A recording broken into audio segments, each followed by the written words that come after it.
श्री साई जय जय साई ओम साई श्री साई जय जय శ్రీ గణపతి తోండు కదం అనే భక్తుడు తనకు కలిగిన ఒక అద్భుతమైన అనుభవాన్ని కాకాసాహెబ్ దీక్షిత్తో పంచుకున్నాడు. దాని గురించి ఇప్పుడు చూద్దాం.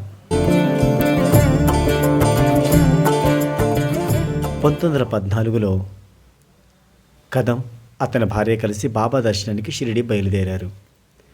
రైలు నాసిక్ లైన్లో పోతుంది. ఇంకో 1-2 స్టేషన్లు దాటితే గాని నాసిక్ రాదు. ఇంతలో ఒక 15-20 మంది భిల్లులు గుంపుగా తను కూర్చుని ఉన్న పెట్టెలోకి చొరబడ్డారు. వాళ్ళు కారు నలుపు రంగులో చూడడానికి భయంకరంగా ఉన్నారు. ఆ పెట్టెలో కదం, అతని భార్య, అతని కూతురు తప్ప మరింకెవ్వరూ ప్రయాణికులు లేరు. ఆ సమయంలో కదం హరిభక్త పారాయణ శ్రీ లక్ష్మణ్ రామచంద్ర పంగార్కర్ రచించిన భక్తి మార్గ ప్రదీపక అనే పుస్తకం చదువుతూ ఉన్నాడు. ఆ భిల్లులు వచ్చి తన ప్రక్కనే కూర్చున్నారు. వాళ్ళు ఆ పుస్తకం వినడానికి వచ్చినట్లుగా కదం భావించుకొని దానిలోని కొన్ని అభంగాలను పెద్దగా చదవడం మొదలుపెట్టాడు. ఆ భిల్లులు ఒక 5 నిమిషాల పాటు తన దగ్గరే కూర్చున్నారు.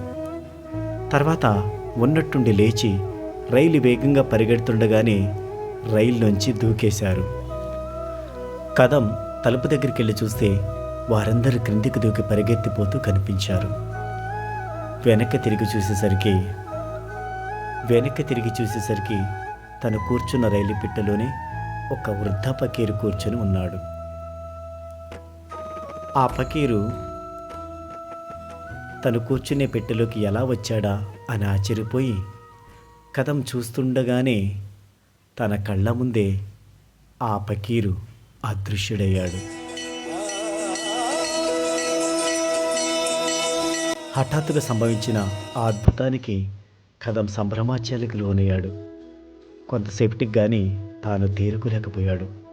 మర్చిపోలేని విధంగా ఆ సంఘటన తన మనసులో హత్తుకుపోయింది. తర్వాత వారంతా షిరిడి చేరి బాబా దర్శనం కోసం ద్వారకామాయి మెట్ల మీద కాలు పెట్టారో లేదు, బాబా వాళ్ళని చూస్తూ క్షేమంగా చేరారు కదా అన్నారు.